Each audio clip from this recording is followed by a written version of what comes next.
आप सभी का बहुत बहुत स्वागत है स्टडी IQ के हिंदी प्लेटफॉर्म पे। मेरा नाम है अभिनव कुमार बौरे भाई और मैं आपके समक्ष लेकर प्रस्तुत हूं हर सैटरडे की तरह sharp 8 PM map in news का एक और एपिसोड। ध्यान दें, यूपीएससी के सिविल सेवा परीक्षा में आई थिंक आप सभी परिचित हैं इस बात से कि भाई बहुत सारे प्रश्न मैप बेस्ड पूछे जा रहे हैं। आई थिंक आप सभी को यह भी अपडेट है कि भाई इस सेक्शन से हर वर्ष ज्योग्राफी के क्वेश्चंस के अलावा आप पाएंगे कि 3 से 4 प्रश्न यूपीएससी लगातार पूछ रहा है और इसी वजह से हम इस कार्यक्रम में फोकस करेंगे उन माइन्यूट प्लेसेस को और मार्किंग्स को जो आपके लिए एग्जाम पॉइंट ऑफ व्यू से जरूरी है। कोशिश करिएगा कि सेशन की इंपॉर्टेंस को आप समझें और इसके लिए आप एक प्रयास जरूर करिएगा। प्रयास करें कि आप अपने साथ ऑक्सफोर्ड का स्टूडेंट एटलस ये जरूर रखकर जो है वो इस एपिसोड को देखें। हर हफ्ते मैं इस समय आपके लिए ये सीरीज जो है वो लेकर आया करूंगा और आई थिंक आपके लिए मैप एक बहुत इजी पार्ट होगा और अगर आपने साल भर इसे पूरा कवर करा तो डेफिनेटली आपके एग्जाम में आपको इसका इंप्रूवमेंट साक्षात दिखाई देगा। चलिए हम आगे बढ़ते हैं पीछे दिए हुए टेलीग्राम चैनल के माध्यम से। याद रखिए कि आप इस वीडियो में यूज होने वाली अपडेटेड PDF डाउनलोड कर सकते हैं। अब अपडेटेड PDF से मेरा क्या आशय है, याद रखिएगा कि इस PDF के माध्यम से जब कभी मैं कुछ मार्किंग्स को इसमें अपडेट करूंगा, जैसा आप अभी देखेंगे कि मैं फ्री हैंडली इसमें बहुत सारी चीजें ड्रॉ करने वाला हूं, तो इस ड्रॉ करने में जो चीजें अपडेट होंगी वो आपको जो है वो अपडेटेड फॉर्म में इस टेलीग्राम चैनल पर मिल जाएंगी विद इन 24 आवर्स। तो अगर आप डाउनलोड करना चाहते हैं तो आप आसानी से डाउनलोड कर सकते हैं। यहां पीछे देखिए, लास्ट एपिसोड में हमने बेसिकली रावी नदी के जो शाहपुर कांडी डैम का कंस्ट्रक्शन हुआ था और इंडिया ने फाइनली ये रावी नदी का जल जो है वो रोका और ये हमारा अधिकार था। इस बिहाफ में हमने न्यूज को पिक करा था और इन सारे ही प्लेसेस की मार्किंग की थी, संभावित क्वेश्चन भी देखे थे और प्रीवियस ईयर से इसे कंपेयर भी करा था।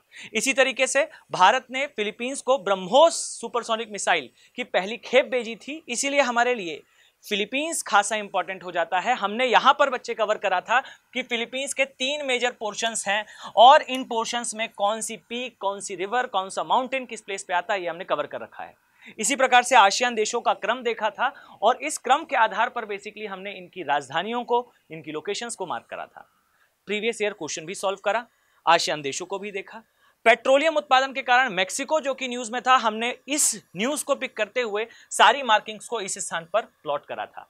आज की इस क्लास में हम स्टार्ट करने वाले हैं with a very important news that Japan में ट्रेनिंग के दौरान बेसिकली एक प्रैक्टिस हो रही थी, उस दौरान नौसेना के 2 हेलीकॉप्टर प्रशांत महासागर में गिर गए और इस विमान हादसे में जो है वो 8 लोगों की मृत्यु हुई और कुछ लोग जो है वो घायल भी हुए। अब इस कारण जापान जो है वो न्यूज में है। आइए जापान के बारे में कुछ ऐसी चीजें हैं जो आपके एग्जाम पॉइंट ऑफ व्यू से खासा इंपॉर्टेंट है, हम उसे कवर करने का प्रयास करते हैं। पहले तो जापान के इस मैप को ध्यान से देखिए। यहां आपको कुछ चीजें ध्यान देनी है, जिसमें से सबसे पहली चीज तो कुछ द्वीप आपको दिखाई देंगे। आइए हम एक जनरल इंट्रोडक्शन के फॉर्म में जापान को यहां ऐड करते हैं और आप इन सभी चीजों को नोट डाउन करेंगे। सबसे पहली चीज भाई, जापान ये एक एशियाई देश है और ये वास्तविकता में चापाकार द्वीप समूह है। ध्यान दें, ये जो चापाकार द्वीप समूह है इसे अंग्रेजी में और अक्सर एग्जाम में इसे इसी प्रकार से लिख दिया जाता है, इसे कहा जाता है आर्किपेलागो या लागोस अर्थात चापाकार द्वीप समूह। अब आपके दिमाग में एक प्रश्न आएगा कि इसे चापाकार द्वीप समूह कहा क्यों जाता है। इसके पीछे का मुख्य कारण है कि भाई ये जो है वो प्लेट किनारे पर स्थित है, प्लेटों के मध्य सीमा पर स्थित है। अब आपके दिमाग में प्रश्न आएगा कि प्लेटों के मध्य सीमा पर स्थित है से आशय क्या है, तो जरा ध्यान से देखिए। मैं यहां आपको कुछ प्लेटें मार्क कराता हूं, बहुत ध्यान से समझिएगा। आपको दिखाई देगा भाई, अगर क्लियर ना हो तो इस तरीके से ये है भाई हमारा जापान, समुद्री घोड़े के समान आकृति में आपको दिखाई देता है। 4 प्रमुख द्वीप हैं, पूरी मार्किंग अभी मैं आपको कराने वाला हूं। ओके, सबसे ऊपर आपको दिखाई देगा अखोटस प्लेट, ये प्लेट बेसिकली प्रशांत महासागर की प्लेट और आपको यूरेशियन प्लेट के बीच दिखेगी। इसी प्रकार से अमूर प्लेट, इसी तरीके से आपको यहां देखेंगे तो ध्यान से दिखाई देगा फिलीपींस प्लेट, यानी कि 3 प्लेट है और प्लस प्रशांत महासागर की प्लेट, इसके मध्य ये स्थित है। और यही कारण है कि आप पाएंगे जापान को बेसिकली कहा जाता है कि ये भूकंपों का देश है, काफी ज्यादा भूकंप यहां आते हैं। तो आइए जरा इसकी प्लेटों को हम मार्क करें। आप जरा फोकस करिएगा, इसके उत्तर में आपको दिखाई देगा, उत्तरी भाग में आपको मिलेगा भाई अखोटस प्लेट। कॉपी पेन रखकर बैठें और ध्यान से इसे नोट डाउन करें। इसके दक्षिणी भाग में आपको दिखाई देगा फिलीपींस की प्लेट।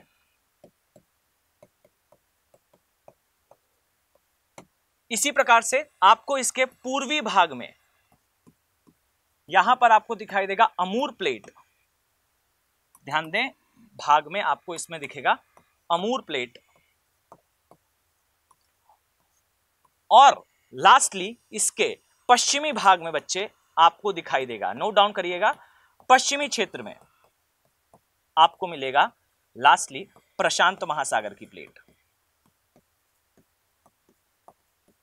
अब जरा इसे ध्यान रखें, ये जो अमूर प्लेट लिखा हुआ है ना, इस पे ब्रैकेट में डालकर लिख ले, कई बार इसे यूरेशियन प्लेट भी लिख दिया जाता है, तो आप इसे भी नोट डाउन कर सकते हैं। डन। तो भाई जापान के लिए चापाकार द्वीप समूह है, आर्किपेलागो है, प्लेटों पर स्थित है। कुछ अन्य चीजें जैसे एग्जाम पॉइंट ऑफ व्यू से आप इसे नोट डाउन कर सकते हैं दैट इसे उगते सूरज का देश,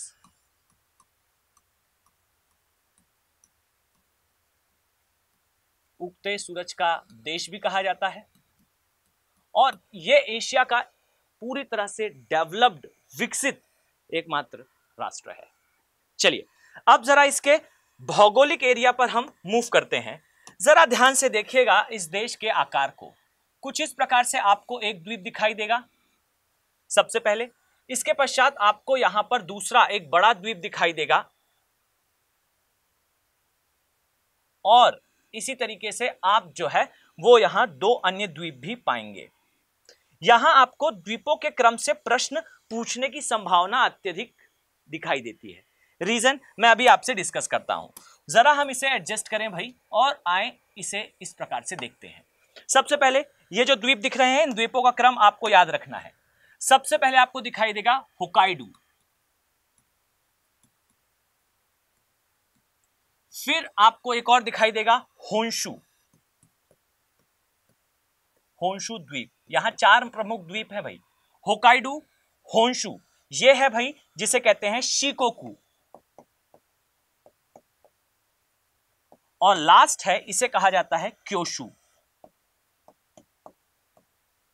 तो ये कुछ द्वीपों का क्रम है। मैं पुनः रिपीट कर रहा हूं, मेरे साथ इस बात को आप कमेंट सेक्शन पर रिपीट करेंगे। जिस भी स्थान पर आप बैठे हैं ट्राई करें कि इसे अवश्य रिपीट करें।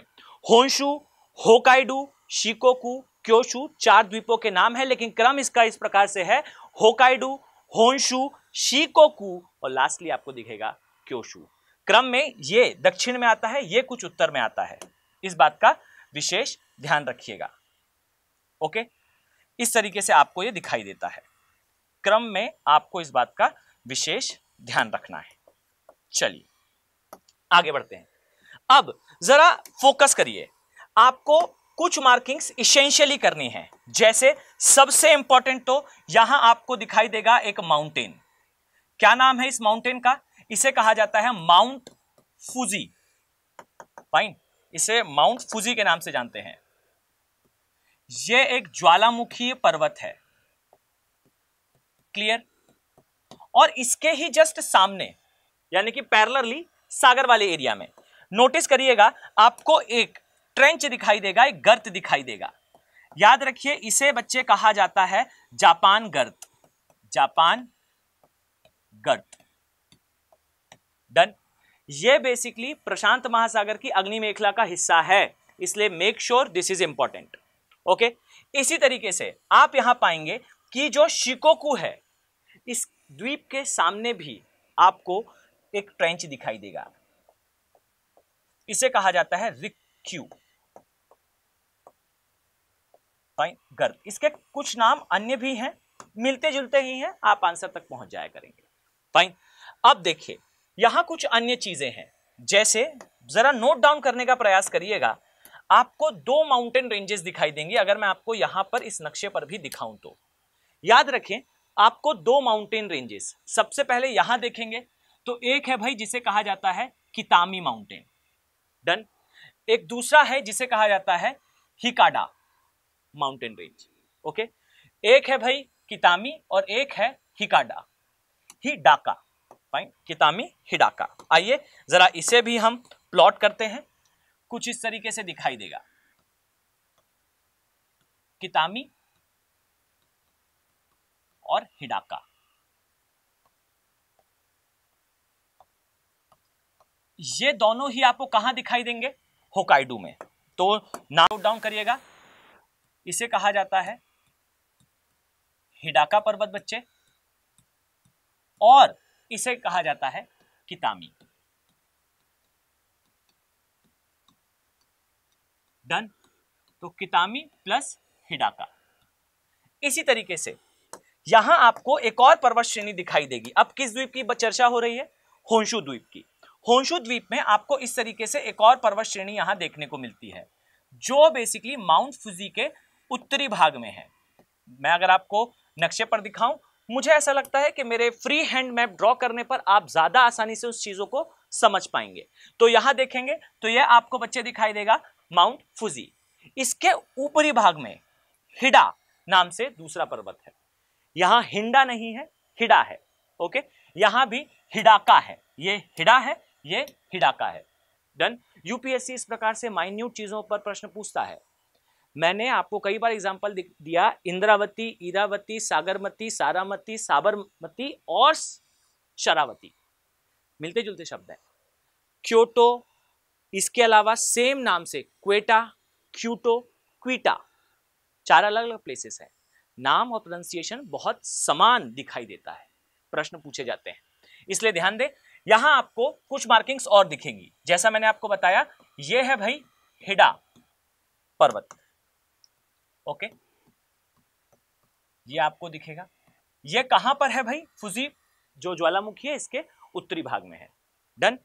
अब यहां ध्यान दें तो आपको नीचे एक द्वीप दिख रहा है, ये है होकाइडो, होन्शु, शिकोकू और क्योशु, ओके। अब जरा इस एरिया में अदर चीजों पर फोकस करिए। याद रखें कि जो क्योशु द्वीप है यह जापान का सबसे दक्षिणतम द्वीप है, सबसे दक्षिणी द्वीप है, इसे आपको याद रखना है। सदर्न मोस्ट आइलैंड है, ओके। ये जो मेन द्वीप है इसके लिए आपको याद रखना है, ये सबसे बड़ा द्वीप है, सबसे बड़ा द्वीप है ये बेसिकली जापान का, largest island of Japan, okay. ऊपर वाला ये होन्शु की ही बात हो रही है। अब जरा इसके सागरों पर फोकस करते हैं। आइए, आपको इस स्थान पर जापान की सीमा बनाते हुए सागर, सीमा पर जो सागर हैं जापान में, आइए जरा इन पर हम फोकस करते हैं। सबसे पहला, सबसे इंपॉर्टेंट और इंडिस्पेंसेबल, यानी कि इसे चूकना नहीं है आपको, जापान के और एशिया के बीच में जो सागर आपको दिखाई देता है इसे जापान सागर कहते हैं, जापान सी या जापान सागर। ये किस किस के बीच में है, ये एशिया का रूस वाला भाग भाई, और किसके बीच में है, जापान के बीच में है। यह हुआ एक पॉइंट। दूसरा पॉइंट, जापान के उत्तरी भाग में आपको बच्चे क्या दिखाई देगा, अखोटस सागर,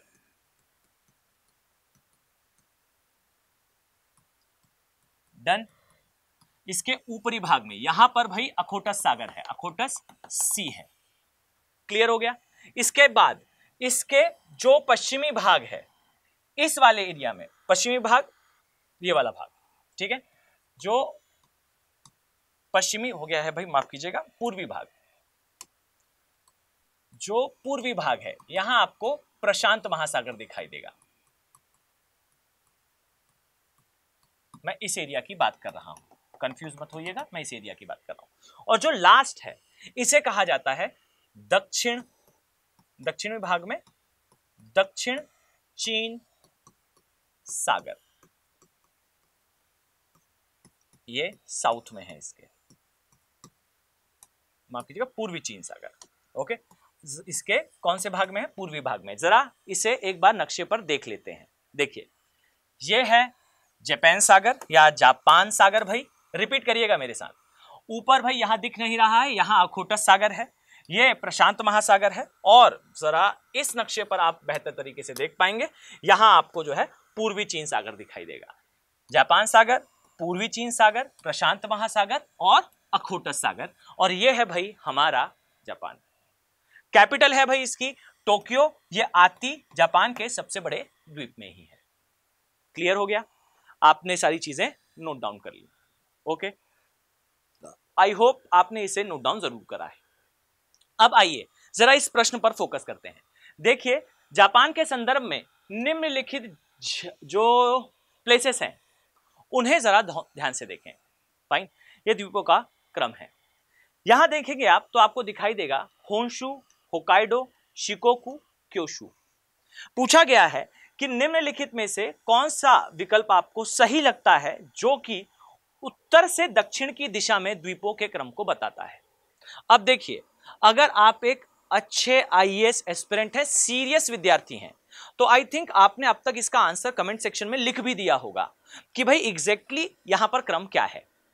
होन्शु, होकाइडो, शिकोकू, क्योशु, मैंने अभी आपसे 1 या 2 मिनट पहले ही इसे डिस्कस करा है। जब ये वीडियो चल रहा होगा मैं कमेंट सेक्शन देख रहा होता हूं, तो प्लीज प्रयास करिएगा कि सही उत्तर जरूर दें। 10 की गिनती कंप्लीट होने से पहले आपका उत्तर आ जाना चाहिए।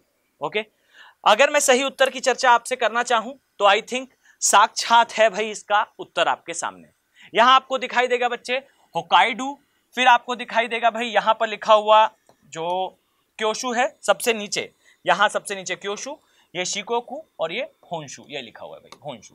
फाइन, तो होकाइडो, होन्शु, शिकोकू, क्योशु, क्योशु सबसे नीचे। आई थिंक आपने सही उत्तर जरूर दिया होगा। चलिए आगे बढ़ते हैं। पीछे देखेंगे आप तो आप पाएंगे कि एक देश छोटा सा ही सही पर न्यूज में काफी रहा, और ऐसी न्यूज जो कि इंटरनेशनल मीडिया में काफी डिस्कस हुई, इसे कहा जाता है भाई हैती द्वीप। देखिए अभी 2-3 वर्ड आने वाले हैं, कंफ्यूज मत होइएगा, इसे कहा जाता है हैती द्वीप। ये कैरेबियाई देश है और यहां पर हिंसा शुरू हो गई भाई। हिंसा इतनी बढ़ी कि अंततः उस देश के प्रधानमंत्री को इस्तीफा देना पड़ा, और कंडीशन तो भाई ये थी कि वहां पर स्थित जो भारतीय थे उन्हें निकालने के लिए, इस नाम को जरूर याद रखिएगा, ऑपरेशन इंद्रावती, ये ऑपरेशन चलाया भाई भारत सरकार ने उस इलाके से लोगों को निकालकर एक दूसरे देश में ले जाने के लिए, जिसे कहा गया डोमिनिकन बेसिकली रिपब्लिक। अब जब इस देश में हम भारतीयों को लाया गया तो ये पूरा इलाका अब आ जाता है न्यूज में। फाइन, आइए जरा इस पूरी न्यूज को ध्यान से देखते हैं। सबसे पहले तो इस नक्शे के द्वारा आप इसे समझ पाएंगे कि भाई ये है यूनाइटेड स्टेट्स ऑफ अमेरिका। उत्तरी भाग है, यहां आपको दिखाई देगा। अभी हम इसे फ्री हैंड भी ड्रॉ करेंगे, सो डोंट वरी। ये पोर्शन बच्चे दिखाई देगा आपको उत्तरी अमेरिका के बाद, जो मैं अभी नीचे आ रहा हूं, जरा फोकस करिएगा। ये कहलाता है, ये वाला भाग, इसे कहते हैं मध्य अमेरिका। ओके, इसे कहा जाता है सेंट्रल अमेरिका, सेंट्रल अमेरिका। ठीक है, ये जो पोर्शन आपको दिख रहा है भाई, ये है बेसिकली दक्षिण अमेरिका वाला पोर्शन। यहां पर 2 देशों पर फोकस करिए, एक है कोलंबिया, एक है वेनेजुएला। वेनेजुएला भी काफी ज्यादा न्यूज में रहता है और अभी से कुछ समय पहले तो खासा न्यूज में था। इसके बारे में भी किसी दिन चर्चा जरूर करेंगे। अभी हम हैती पर चर्चा करते हैं। ओके, अब जरा फोकस करिए यहां पर दिख रहे कुछ द्वीपों पर। एक तो भाई ये सारे द्वीप मिलकर कहलाते हैं कैरेबियन द्वीप। ओके, तो इस नाम को जरा फोकस करिए, ये कहलाते हैं कैरेबियन द्वीप। मैं अभी इसे थोड़ा सा डार्क भी कर दूंगा, शायद आप रीड ना कर पा रहे हो। ओके, जरा इसे मैं रब कर दूं और आइए इसे थोड़ा सा हम डार्क कर दें। ये कहलाता है, कुछ ज्यादा ही डार्क हो गया भाई, ये कहलाता है भाई कैरेबियन द्वीप। ओके, अब इस कैरेबियन द्वीप में बच्चे थोड़ी मार्किंग्स डार्क करते हैं, आइए। ओके, देखिए, एक है भाई क्यूबा, यहां ध्यान से देखेंगे तो यहां आपको दिखाई देगा जमाइका, ठीक है, जमाइका या जमैका। ओके, फिर हमें दिखाई देगा जिस प्लेस की हम चर्चा कर रहे हैं, डोंट वरी, इसे मैं अभी जूम इन करूंगा, बेसिकली इसे कहते हैं हैती। और इसके बाद दूसरा प्लेस है जिसे कहा जाता है डोमिनिकन रिपब्लिक। ओके, ये डोमिनिकन रिपब्लिक है, और लास्ट है प्यूर्टो रिका, ये यूएसए का पार्ट है। ओके, तो कैरेबियन द्वीप में जरा मैं यहां पर कुछ मार्किंग्स आपके ज्ञान के लिए लिख दूं कि भाई कैरेबियन द्वीप है, कैरेबियन द्वीप है यहां, और इन कैरेबियन द्वीप में आपको एक क्यूबा दिखाई देगा, एक जमैका दिखाई देगा, एक आपको दिखाई देगा भाई हैती, एक डोमिनिकन रिपब्लिक दिखेगा भाई,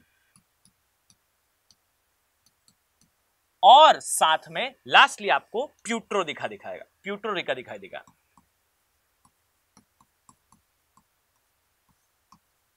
ये प्यूर्टो रिका के लिए याद रखिएगा यूएसए का पार्ट है। फाइन, अब जरा ध्यान से देखें, जो ऊपर वाला पोर्शन है पूरी तरह से आपके लिए एग्जाम पॉइंट ऑफ व्यू से जरूरी है, इसे फ्लोरिडा कहा जाता है, ये फ्लोरिडा यूएसए का स्टेट है, स्टेट ऑफ फ्लोरिडा। फाइन, और ये जो स्थान है ये मेक्सिको है, कंट्री कॉल्ड मेक्सिको।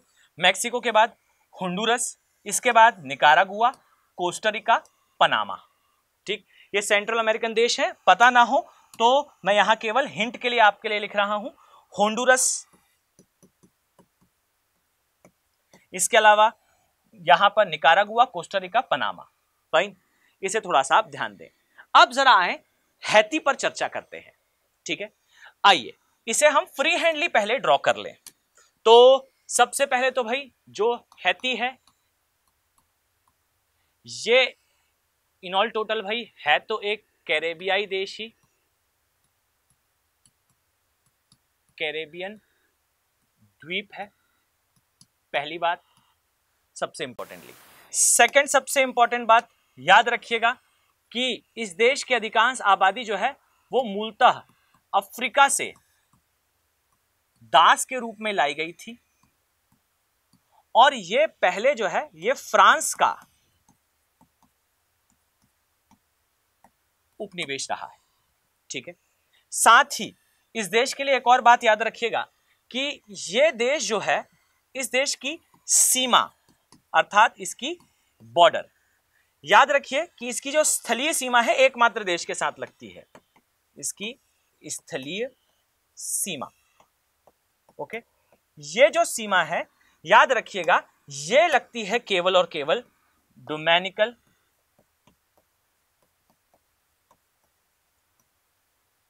रिपब्लिक के साथ। तो डोमिनिकन रिपब्लिक के साथ ही इसकी स्थलीय सीमा लगती है, इसके अलावा किसी भी देश के साथ हैती की सीमा नहीं लगती।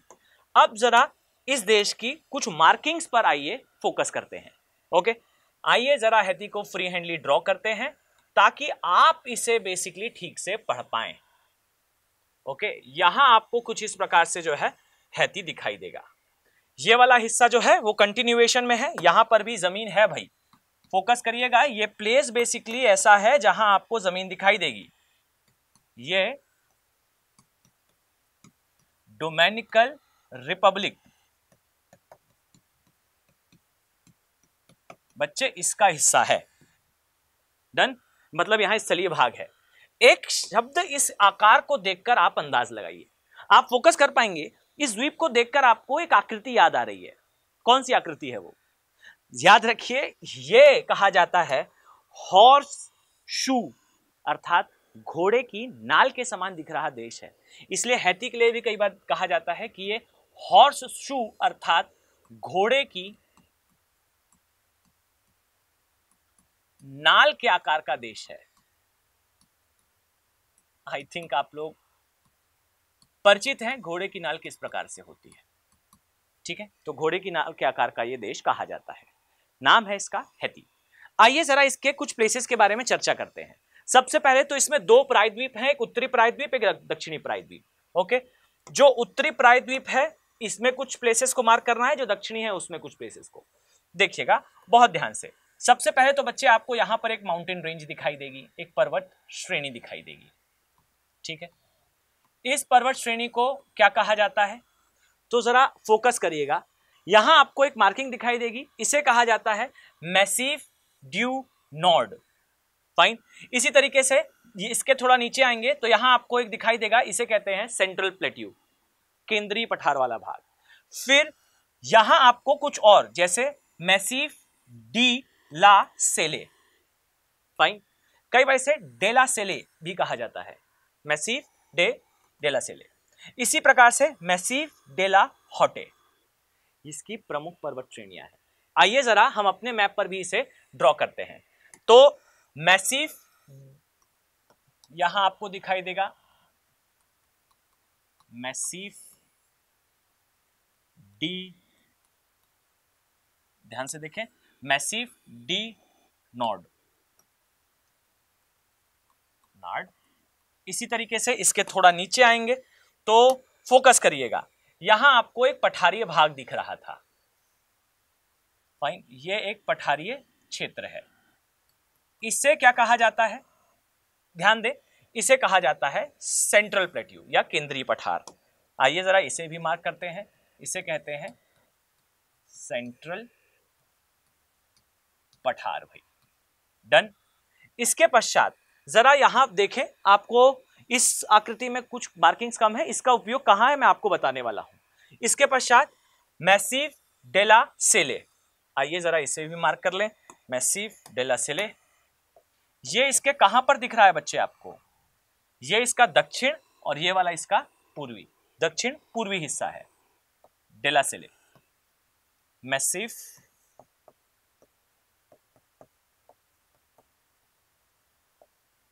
डेला सेले। ओके, और लास्टली फिर आपको यहां दिखाई देगा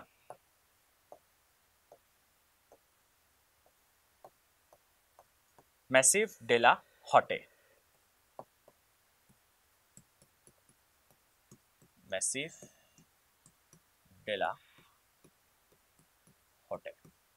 ठीक है, ये हुआ भाई इस देश के बारे में कुछ भाग। अब जरा इसके बाहरी क्षेत्र पर फोकस करिए। यहां आप पाएंगे कि यहां एक आपको गल्फ या खाड़ी दिखाई देगी, इसे कहा जाता है गल्फ ऑफ गुनावे। और यहीं से याद कर लीजिए, यहां गल्फ ऑफ गुनावे में गुनावे द्वीप है, और यहीं से बच्चे आप याद कर लीजिए यहां एक काऊ आइलैंड है जो इसके दक्षिणी भाग में है, और एक और आइलैंड है जो इसके उत्तरी भाग में है। डन। आइए जरा इन आइलैंड्स को भी मार्क करते हैं। तो यहां आपको कौन सी खाड़ी दिख रही है, इसे कहा जाता है, और ये याद रखिएगा गुनावे की खाड़ी में गुनावे का ही आइलैंड है। फाइन, गुनावे की खाड़ी। आइए इसे फोकस करते हैं, गुनावे की खाड़ी। इसे जरा हम दूर कर दें भाई, जिससे हमें पढ़ने में ज्यादा समस्या ना हो। और यहीं पर आइए जरा हम एक द्वीप और बनाते हैं, इसे कहा जाएगा गुनावे आइलैंड या गुनावे द्वीप।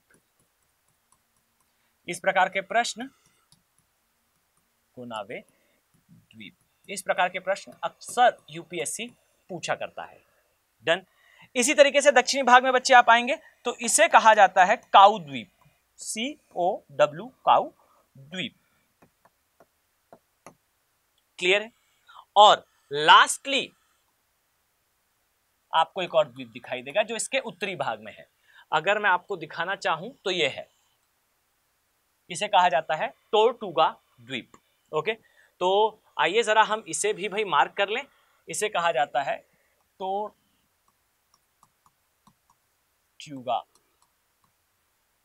द्वीप।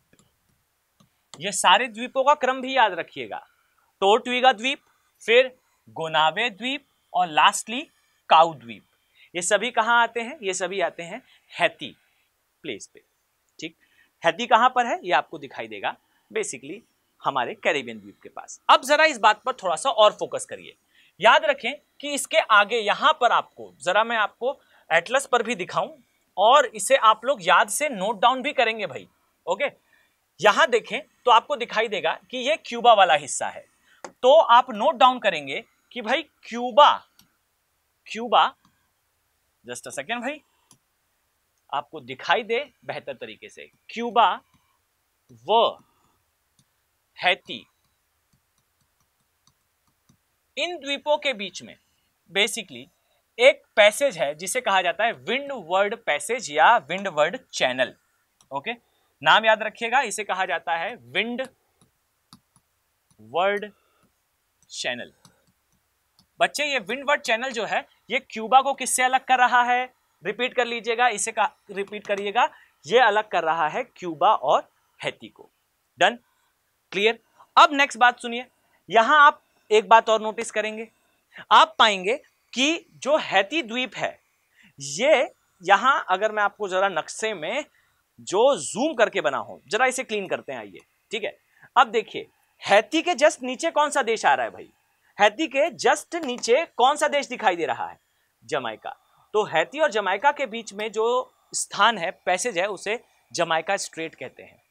तो याद रखिएगा इस बात को भी कि हैती और जमाइका के बीच जो स्पेस है, जो पैसेज है, उसे क्या कहा जाता है? हैती और जमाइका, इसके बीच जो एरिया है इसे कहा जाता है जमैका की संधि या जमैका स्ट्रेट। तो ये सुपर इंपॉर्टेंट है, ध्यान से देखेंगे तो ये आपको जमैका चैनल दिखाई देगा, ठीक है। ये डोमिनिकन रिपब्लिक से बेसिकली सीमा बनाता है। डन। इसके एक भाग को में आप पाएंगे, इसके दक्षिणी भाग में कैरेबियन सागर है, उत्तरी भाग में अटलांटिक सागर है। ये बहुत बेसिक सा प्रश्न है, इसलिए मैंने इसे लिखा नहीं है, पर चूंकि हम देख रहे हैं बीते समय में यूपीएससी का ट्रेंड, तो without taking any kind of risk हम इसे थोड़ा सा मेंशन भी कर देते हैं दैट यहां आपको दिखाई देगा भाई कैरेबियन सागर या कैरेबियन सागर भाई, कैरेबियन सागर। डन। और यहां पर है भाई अटलांटिक सागर,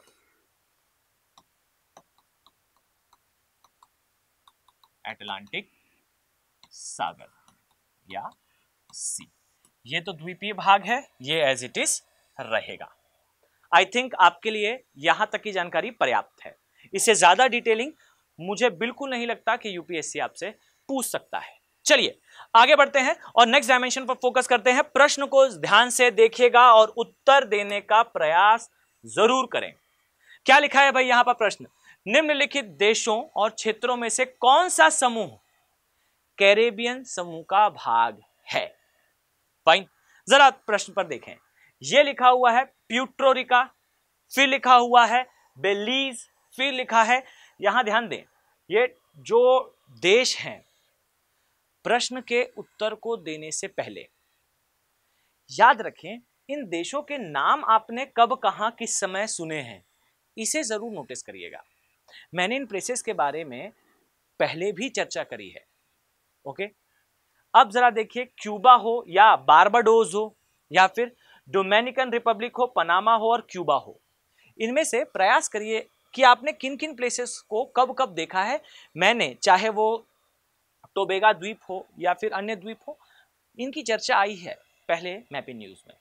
तो जरा आंसर करें, प्रयास करिए कि आप इसका उत्तर दे पाएं। आंसर तो मैं अभी ही देने वाला हूं। चलिए, इस उम्मीद के साथ कि आपने ट्राई जरूर करा होगा, हम यहां पर देशों का क्रम देख लेते हैं। ध्यान दीजिए, आपको दिखाई देगा बच्चे, ऊपर जो देश दिख रहा है यह है भाई क्यूबा। डन। इसके बाद यहां पर दिख रहा देश है, यह है हैती। यहां पर दिख रहा देश है डोमिनिकन रिपब्लिक, यह है बहामास, यानी कि बहामास हिस्सा है। साथ ही यहां आपको दिखाई देगा, ये नीचे आएंगे तो यह है भाई जमैका, और लास्ट वन प्यूर्टो रिको। ठीक, अब यहां ब्रिटिश वर्जीनिया, ये कुछ द्वीप हैं।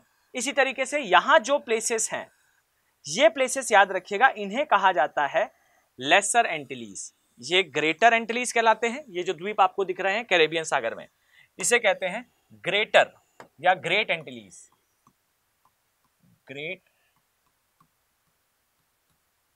एंटिलीज। ओके, और ये कहलाते हैं लेसर एंटिलीज। तो ग्रेटर एंटिलीज और लेसर एंटिलीज, ये इसके दो पार्ट हैं। ग्रेटर एंटिलीज के देशों का क्रम तो आपको याद करना ही पड़ेगा भाई। सबसे पहले क्यूबा, फिर बहामास, फिर पहले क्यूबा, फिर जमाइका, फिर बहामास, फिर हैती और फिर आपको डोमिनिकन रिपब्लिक दिखेगा। लास्टली प्यूर्टो रिको, यूएसए का पार्ट। डन। आई थिंक आपको प्रश्न का उत्तर जरूर बना होगा और मैं अभी इसके बारे में चर्चा भी करूंगा अंत में। इसमें एक छोटा सा डायमेंशन और ऐड करेंगे, अफ्रीका वाले से लिंक करते हुए मैं इसमें एक पॉइंट जोड़ने वाला हूं। ठीक है, प्रश्न दोबारा देख लीजिए। यहां देखेंगे प्यूर्टो रिको है, चाहे बेजिन है, या फिर अन्य टोबा वाला एरिया या आदि हो, इसमें मैं एक पॉइंट ऐड करूंगा। ओके, चलिए तो वेट करिएगा। और एक बहुत इंपॉर्टेंट अपडेट, इस पर तो मैंने सेपरेटली वीडियो भी बनाया था भाई।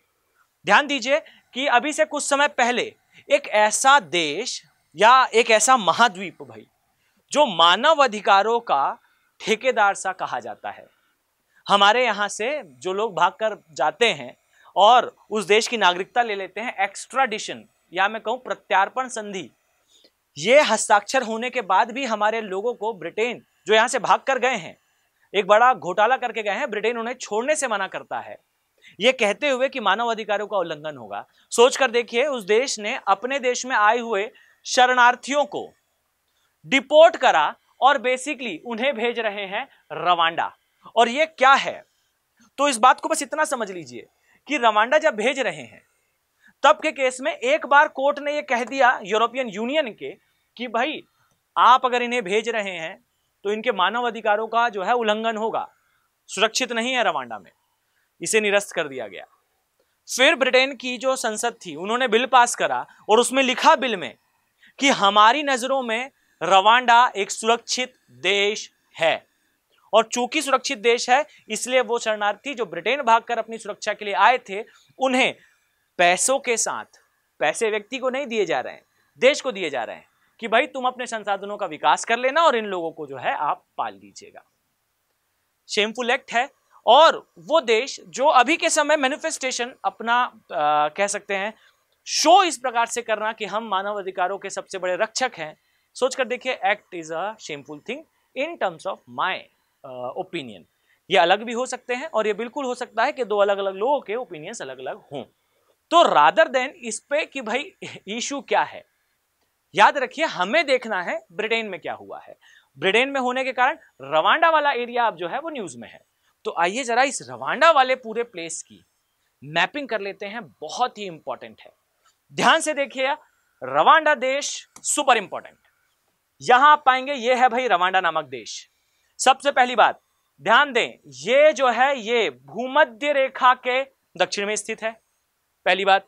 दूसरी बात, जरा इधर ध्यान दीजिएगा, ये है भाई ग्रेट अफ्रीकन रिफ्ट वैली।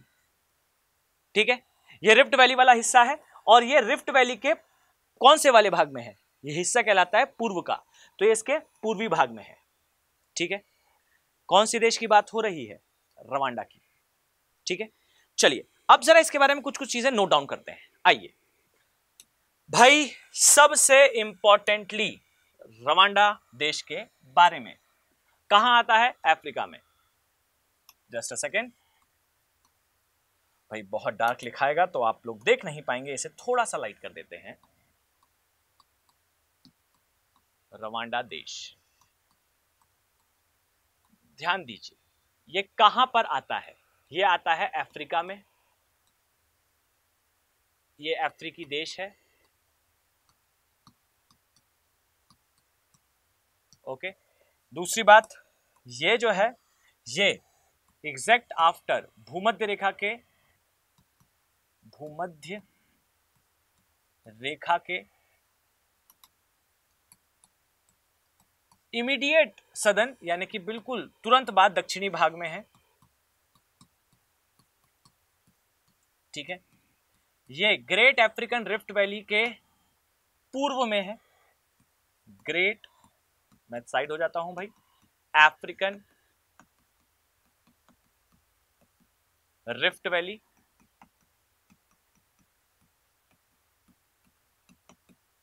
इसके जो है पूर्वी भाग में है। ठीक है, इसके लिए एक और स्टेटमेंट है, ध्यान दीजिएगा। अफ्रीका का जो देश है, इस देश को हजारों पहाड़ों का देश भी कहा जाता है। हजारों पहाड़ियों की बेसिकली भूमि भी कहा जाता है, land of thousands of mountain भी कहा जाता है। ओके, साथ ही ध्यान दीजिएगा कि ये जो एरिया है, ये एरिया खासा इंपॉर्टेंट इसलिए भी है क्योंकि इसके पहले भी ये न्यूज में रहा था। मैं अभी चर्चा इसके बारे में करता हूं। ओके, जस्ट अ सेकेंड, ये देखें इसकी सीमाओं के बारे में। अभी हम इसकी सीमाएं देखेंगे। ध्यान दें, आपको कुछ कंट्रीज दिखाई दे रही होंगी, ठीक है, और इन कंट्रीज के बीच में बहुत इंपॉर्टेंटली बॉर्डर्स ड्रॉ करी गई हैं। देखिएगा,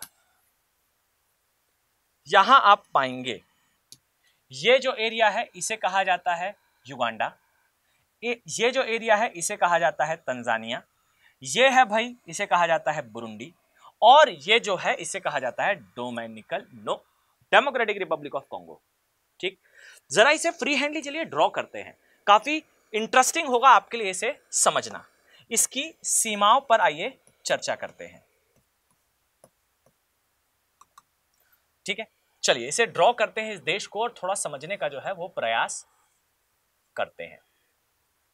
यहां एक लेक दिखाई देगी, यहां एक और लेक दिखाई देगी, और यहां पर एक देश है। यहां भाई एक और झील है, चलिए झील को सम्मान देते हैं और इसका कलर बदल देते हैं।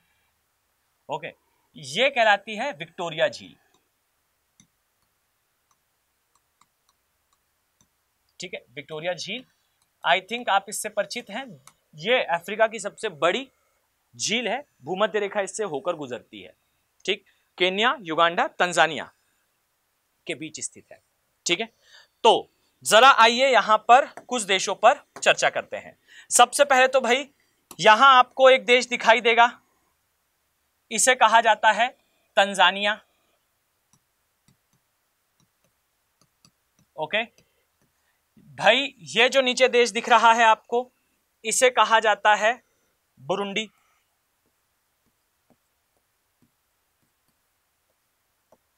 ओके, और जो ऊपर आपको दिखाई दे रहा देश है, यह कहलाता है democratic Republic of Congo. Democratic Republic of Congo. Okay, और लास्टली यहां आपको दिखाई देगा यह है युगांडा।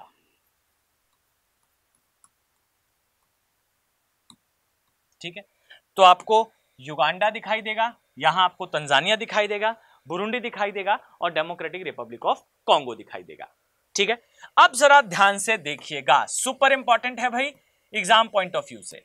यहां आपको एक झील दिख रही है, ध्यान देंगे तो इस झील को कहा जाता है किवू झील। ठीक है, ये देखिए, जरा मैं आपको एटलस पर भी दिखाऊं तो ये झील आपको जो दिख रही है बच्चे, इसे कहा जाता है किवू झील। और जरा फोकस करिए, किवू झील किन दो देशों के बीच में है? किवू झील वास्तविकता में यहां आप पाएंगे ये वाला जो एरिया है, ये एरिया है जो रवांडा का प्लेस है, ये एरिया है, ये है भाई डेमोक्रेटिक रिपब्लिक ऑफ कॉन्गो का एरिया। फाइन, तो जरा यहां नोट डाउन करें, इसे कहा जाता है किवू झील, किवू लेक, किवू झील। डन। अब किवू झील के लिए नोट डाउन करेंगे आप कि ये बेसिकली किन दो देशों के बीच में स्थित है? ये democratic Republic of Congo, note down करिए इसे, डेमोक्रेटिक रिपब्लिक ऑफ कॉन्गो, और बच्चे ये स्थित है रवांडा के बीच में। ठीक है, अभी मैं यहां से एक नदी भी गुजारने वाला हूं, तो ध्यान दीजिएगा। यहां आप ध्यान देंगे तो ये है रवेरू लेक। ओके, तो इसे भी नोट डाउन करें, यह है रवेरू झील। रवेरू झील। यहां पर एक नदी विसर्जित भी होगी और निकलेगी भी। और यहां एक और लेक है, जरा मैं आपको क्लियर करूं तो यहां आपको एक और तंगानिका झील दिखाई देगी।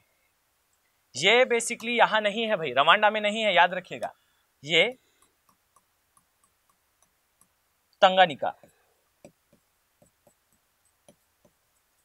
तंगानिका झील आपको दिखाई देगी। ठीक है, अब जरा आइए इस पर हम कुछ चीजें फील करते हैं।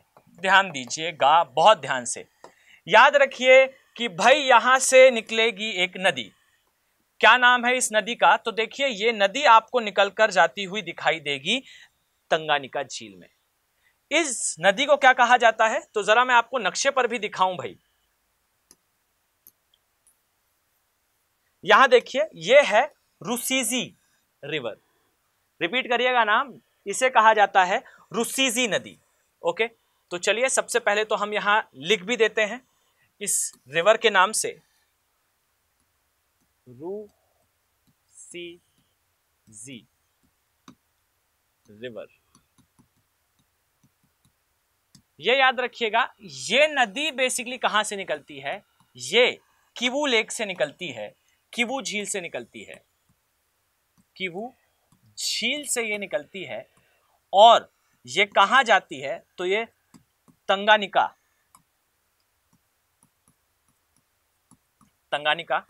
झील में अपना जल विसर्जित करती है।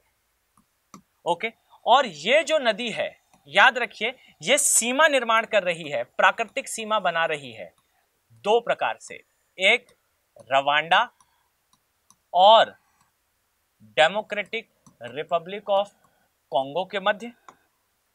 Just a second. और सेकेंडली ये जो नदी है, ये नदी सीमा बना रही है तंजानिया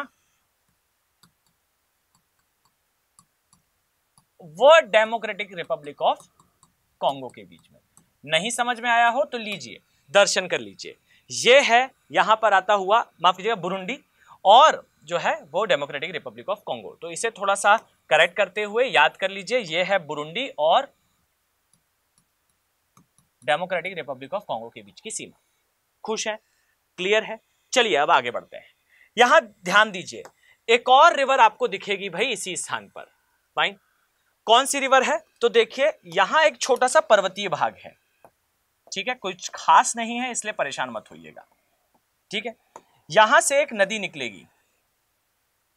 ओके, जरा इसे थोड़ा क्लियरली ड्रॉ करें। यहां से एक नदी निकलेगी और ये रबेरू के पास जाकर विसर्जित करेगी। इसे कहा जाता है, जरा मैं आपको नक्शे पर भी दिखा दूं भाई, इसे बेसिकली यहां शायद आपको दिखाई ना दे, जस्ट अ फ्यू सेकेंड, न्याबारुंगो, यहां एक मार्किंग है, एटलस पे आपको शायद मिल जाए न्याबारुंगो। ये नदी याद रखिएगा रवांडा की सबसे लंबी नदी है। तो आइए जरा इसे नोट डाउन करते हैं, न्याबारुंगो नदी।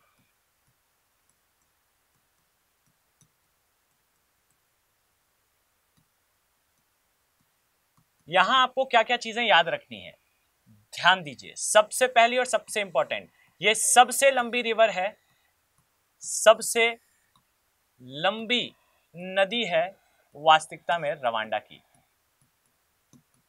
ठीक है, और ये नदी बेसिकली यहां देखिएगा तो आपको दिखाई देगा स्पष्ट, ये जो रिवर है रवेरू नामक झील में जाकर विसर्जित होती है। और अभी मैं आपको कुछ ही समय बाद बताने वाला हूं कि रवेरू से एक नदी निकलती है, तो इसे थोड़ा सा याद रखेंगे। रवेरू झील में अपना जल विसर्जित करती है, जल जो है वो विसर्जित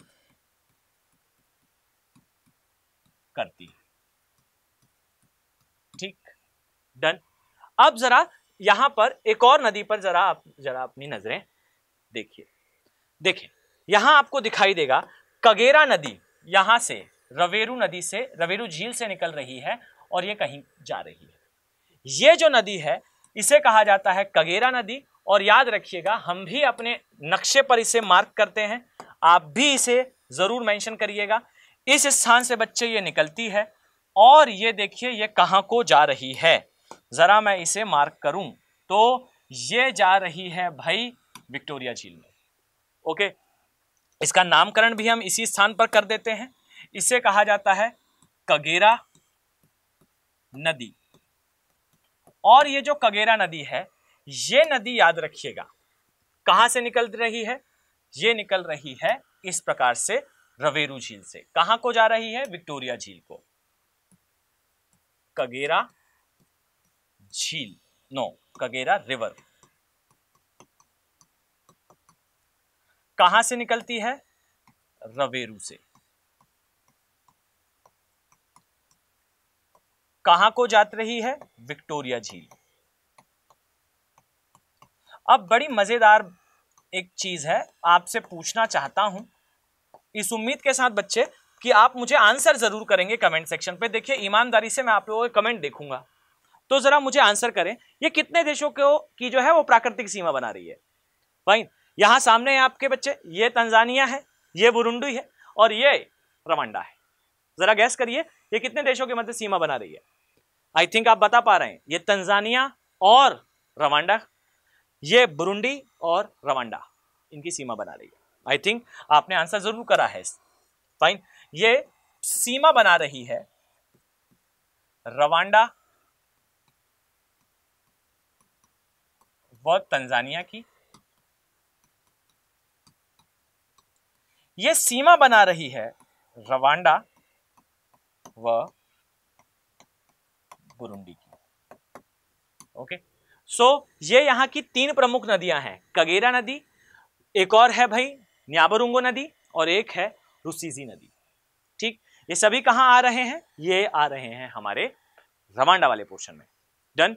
अब जरा इस इलाके की कुछ अन्य झीलों पर भी आइए फोकस करते हैं। यहां पर आपको एक अलग नक्शा चलिए ड्रॉ कर लेते हैं इसके लिए रवांडा का। ये इस तरीके से आपको दिखाई देगा भाई, ये है, यहां आपको एक झील दिखेगी अंतर्देशीय, यहां पर एक झील दिखेगी और ये एरिया है। फाइन, देखिए जरा मैं आपको ओरिजिनल नक्शे पर भी इसे दिखाता हूं। ठीक है, ये देखेंगे आप तो आपको दिखेगा, ये है रवेरू, ये है किवू, यहां देखिए बुलेरा, बुलेरो नहीं भाई, बुलेरा। फाइन, बुलेरा झील ये पूरी तरह से देश के अंदर है। ठीक, ये है बुलेरा और इसी तरीके से आपको इहेमा ये झील दिखेगी। चार झीलें हैं, चारों के नाम आपको याद रखने हैं। आइए जरा इसे भी नोट डाउन करते हैं। यहां आपको किवू झील दिखाई देगी, यहां आपको रवेरा दिखाई देगी, यहां आपको बुलेरा दिखाई देगी भाई, बुलेरा झील दिखेगी और लास्टली आपको इहेमा नाम से इस स्थान पर भी एक झील दिखाई देगी।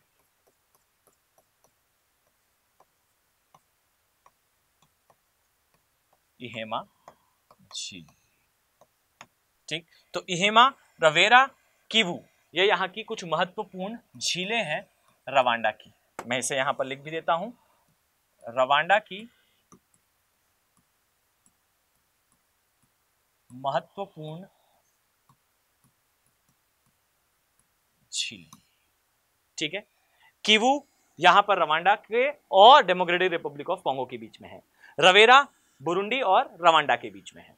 ठीक है, चलिए इसी तरीके से यहां पर एक माउंटेन है, जरा इसे थोड़ा सा आप लोग जरूर नोट डाउन कर लीजिए, एग्जाम पॉइंट ऑफ व्यू से जरूरी हो जाता है।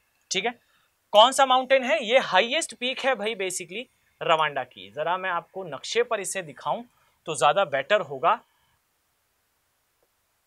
जस्ट अ सेकेंड, किरिशिम्बी, यहां देखिए KARISIMBI, किरिशिम्बी, ये बेसिकली हाईएस्ट पीक है रवांडा की। आप इसे भी नोट डाउन कर सकते हैं, मैं भी लिख देता हूं, आप भी याद कर लीजिए।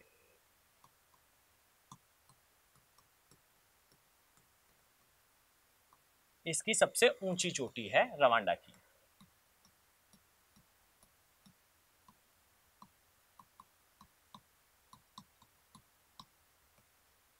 रवांडा,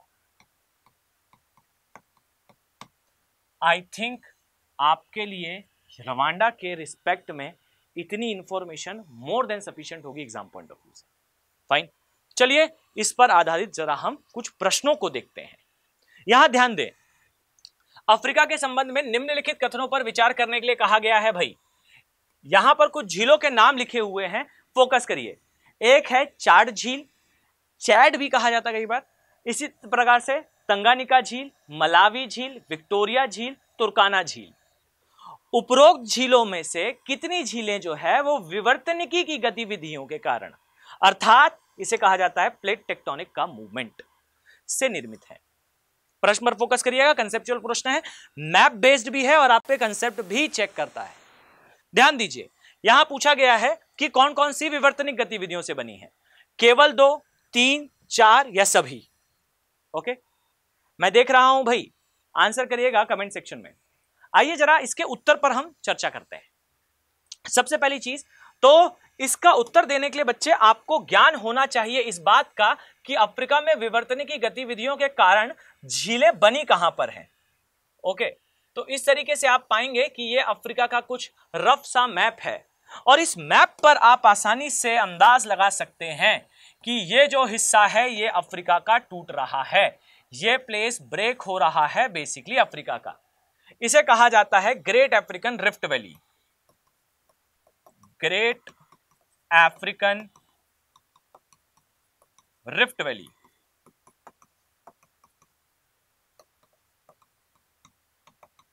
फाइन, अफ्रीका की महान भ्रंश घाटी। और याद रखिएगा इस ग्रेट अफ्रीकन रिफ्ट वैली से बच्चे बहुत सारी लेक्स यानी कि झीलें इसमें बनी हुई हैं। इसमें आपको Albert, Edward, Tanganyika, Kyoga, Nyasa, Turkana, इस प्रकार से बहुत सारी लेक्स हैं।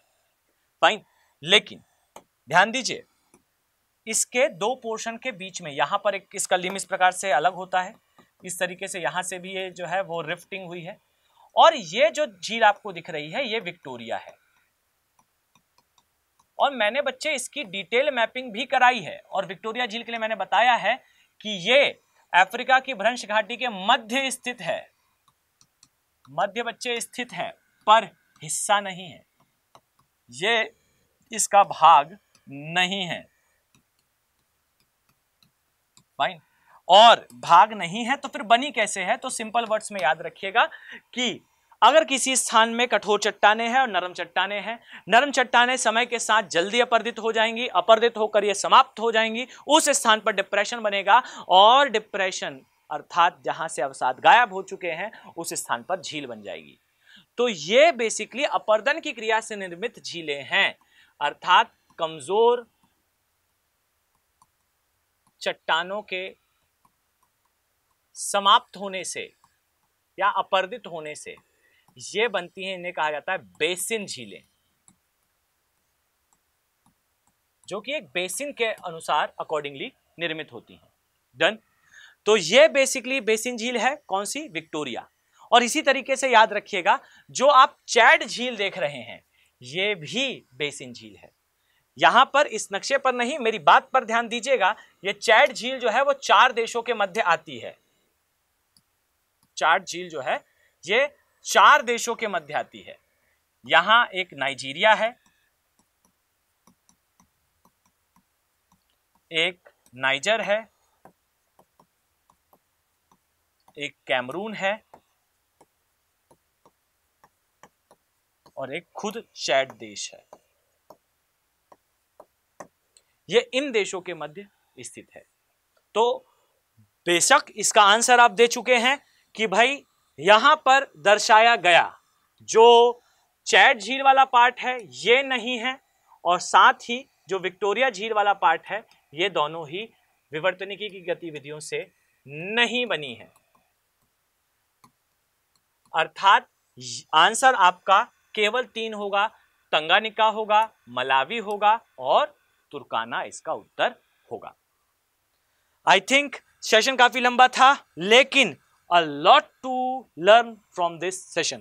बहुत कुछ रहा इस सेशन में जो आप सीखे होंगे, एग्जाम पॉइंट ऑफ व्यू से इंपॉर्टेंट होगा। अब याद रखिए कि अगर आप आईएएस एग्जाम की तैयारी कर रहे हैं बच्चे तो आपके लिए गोल्डन अपॉर्चुनिटी है। स्टडी IQ के P2I बैचेस में क्लासेस स्टार्ट हो चुकी हैं 17 तारीख से। अगर आप इन क्लासेस से जुड़ना चाहते हैं, आपके पास शानदार मौका है इन बैचेस के साथ जुड़ने का। याद रखिए कि स्टडी IQ के जो P2I बैचेस हैं, अर्थात प्रीलिम्स से लेकर इंटरव्यू तक की तैयारी कराने वाले, इनमें 17 तारीख से इस महीने की क्लासेस स्टार्ट हो चुकी हैं, ठीक है। और साथ ही इन बैचेस में याद रखिएगा SIP का कोर्स, सक्सेस इन प्रीलिम्स का कोर्स, अर्थात आपका प्री का crash course free of cost included है।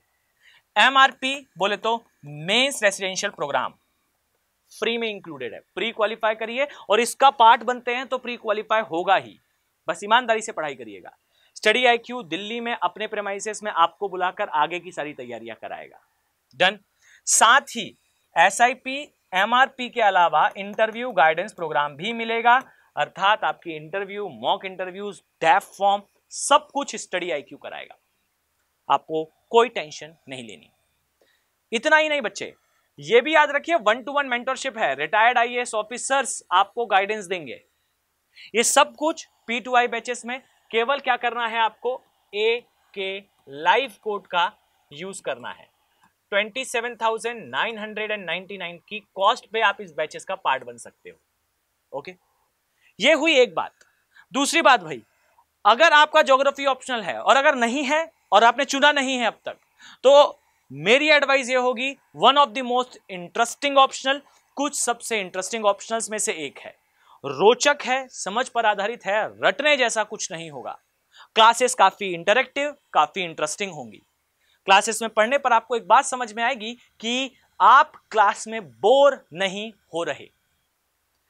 साथ ही इतना ही नहीं, ये ऑप्शन आपको 30+ मार्क्स की गारंटी देता है कि भाई कम से कम प्री में आने वाले वो 30 प्रश्न जो ज्योग्राफी और एनवायरनमेंट से बिलोंग करेंगे, आपके लिए देवर लाइक अ पीनट, आपके लिए बेहद आसान होंगे। बहुत आसानी से आप उसे समझ पाएंगे, याद कर पाएंगे, आंसर कर पाएंगे अन्य स्टूडेंट्स की अपेक्षा। GS पेपर 1 में कंट्रीब्यूशन तो पूछिए ही मत। याद रखें कि GS पेपर 1 तो आपके लिए काफी आसान हो जाएगा, क्योंकि आप जैसे ही ऑप्शनल में ऑनर्स लेवल तक की चीजें पढ़ोगे, ये चीज आपके लिए काफी आसान हो जाएगी, ठीक है। तो ये ऑप्शनल का बैच, अर्थात भूगोल वैकल्पिक ज्योग्राफी ऑप्शनल, ये बैच बच्चे मैं स्टार्ट कर रहा हूं, अर्थात अभिनव बोहरे, मैं इस बैचेस में क्लास लूंगा और आपको लगभग 4 से 5 महीने की लाइव क्लासेस में पूरा सिलेबस कवर कराऊंगा। अगर मेरी शैली से आप पढ़ना पसंद करते हैं, याद करना पसंद करते हैं, इसे एंजॉय करते हैं, तो बेशक वेलकम, वैल्यूफुल टाइम से आप अपने सिलेबस को कंप्लीट करोगे।